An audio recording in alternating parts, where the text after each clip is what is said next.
Cardiac cycle, atria contract before ventricles, दोनों atria पहले क्या होंगे, कॉन्ट्रैक्ट होंगे। P wave, what is P wave? The wave produced by contraction of atria is called P wave. जो जब ventricle जब दोनों एट्रिया क्या पहले क्या होती है, कॉन्ट्रैक्ट होती है, उसकी वजह से ईसीजी पे एक्सचेंज आता है, उसको क्या कहते हैं, P wave. The wave produced by contraction of atria is called P wave. It shows depolarisation of atria, ठीक है। और इट इज द फर्स्ट, ये सेंटेंस लिख लें, it is the first upward deflection, upward deflection on ECG. ECG पे आपको ये कैसा मिलेगा, फर्स्ट अपवर्ड डिफ्लेक्शन, ठीक है। ये देख लो, ये पी वेव है, ये क्या है, फर्स्ट अपवर्ड डिफ्लेक्शन जो है ये क्या है आपके पास, पी वेव है, ठीक है। इसके बाद आता है क्यू और एस कॉम्प्लेक्स, तीन वेव से बना है। कितने वेव से बना है, तीन वेव से बना है। व्हाट इज क्यू और S complex? It is a wave produced by contraction of ventricles, ठीक है। कंट्रैक्शन ऑफ वेंट्रिकल्स की वजह से जो वेव प्रोड्यूस होता है उसको क्या कहते हैं, क्यू और S complex. It shows depolarisation of ventricles. इसमें वेंट्रिकल्स कौन से कंडीशन में होंगे, डीपोलराइजेशन कंडीशन में होंगे, ठीक है। अच्छा, रिपोलराइजेशन और डीपोलराइजेशन जो है, सेल का अंदर जो पार्ट है वो क्या होता है, पॉजिटिव होता है, क्या होता है, पॉजिटिव होता है। और बाहर वाला पार्ट जो है वो क्या होता है, नेगेटिव होता है। लेकिन ये कांस्टेंट नहीं रहता, ये क्या होता है, चेंज होता रहता है, ठीक है। तो अंदर क्या है पॉजिटिव और बाहर क्या है नेगेटिव। तो नेक्स्ट वेव में अंदर जो है वो सारे पॉजिटिव हो जाएंगे, क्या हो जाएंगे, पॉजिटिव हो जाएंगे। अंदर सारे नेगेटिव हो जाएंगे, बाहर सारे क्या हो जाएंगे, नेगेटिव पॉजिटिव, ठीक है। तो ये वेव बन रहा है, क्या बन रहा है, वेव। इधर 3 प्लस, बाहर 3 माइनस, फिर अंदर 3 माइनस और बाहर 3 प्लस, तो ये वेव। और ये किस वजह से होता है, पोटाशियम और सोडियम के एक्सचेंज से, पोटाशियम और सोडियम और क्लोराइड के एक्सचेंज से सेल के मेम्ब्रेन के अंदर जाते हैं, बाहर जाते हैं, ठीक है। ये बात याद रखना, वो आगे फिर इंशाल्लाह किसी दिन पढ़ लेंगे। उसके लिए अपने पंप्स लगे हुए हैं, तो सेल को पोटाशियम जब अंदर जाएगा तो करंट चेंज होगा, जब सोडियम बाहर निकलेगा तो 3 सोडियम बाहर निकलते हैं तो 2 पोटाशियम अंदर जाते हैं। और वो क्या है, इलेक्ट्रोलाइट्स है, वो क्या है, इलेक्ट्रोलाइट्स, नाम बता रहा है, वो इलेक्ट्रिकल करंट प्रोड्यूस करेगा। क्या प्रोड्यूस करेगा, करंट प्रोड्यूस करेगा।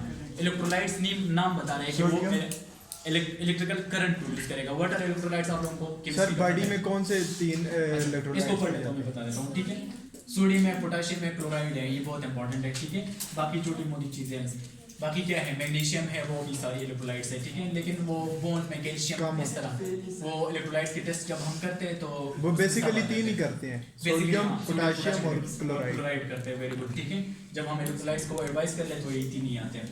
अच्छा, इसके अपनी वैल्यूज भी है, कितना है सोडियम, सर सोडियम का 120 से 140, ठीक है। क्लोराइड कितना है, 60, 96 से, ठीक है, 96 to 111।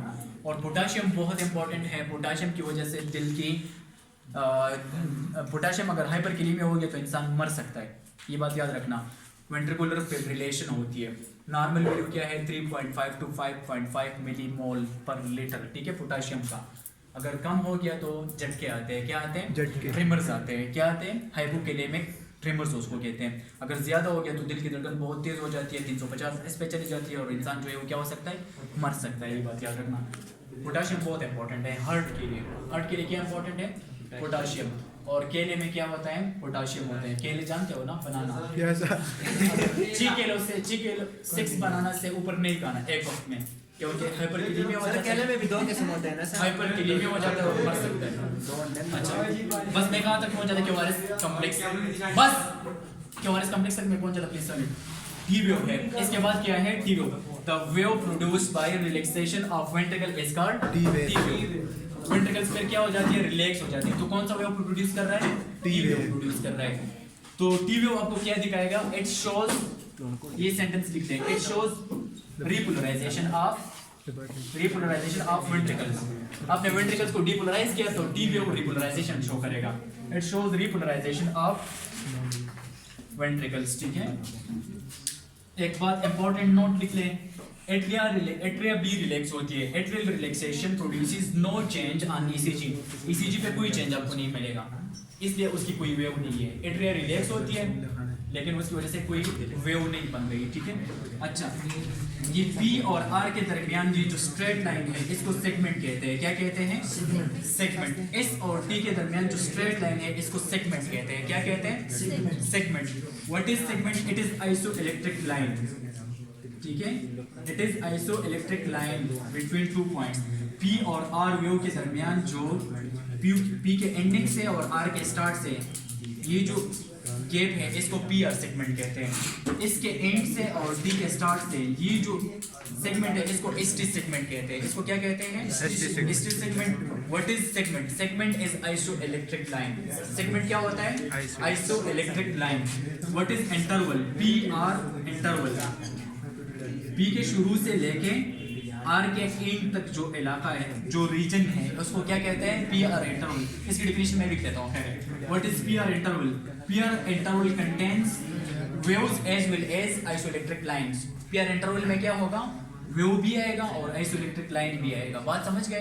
Yes sir. इंटरवल में क्या आएगा? Upward deflection, negative deflection, downward deflection, सब कुछ आएगा। लेकिन सेगमेंट में क्या होगा? आइसोइलेक्ट्रिक लाइन होगी। सेगमेंट में क्या होगा?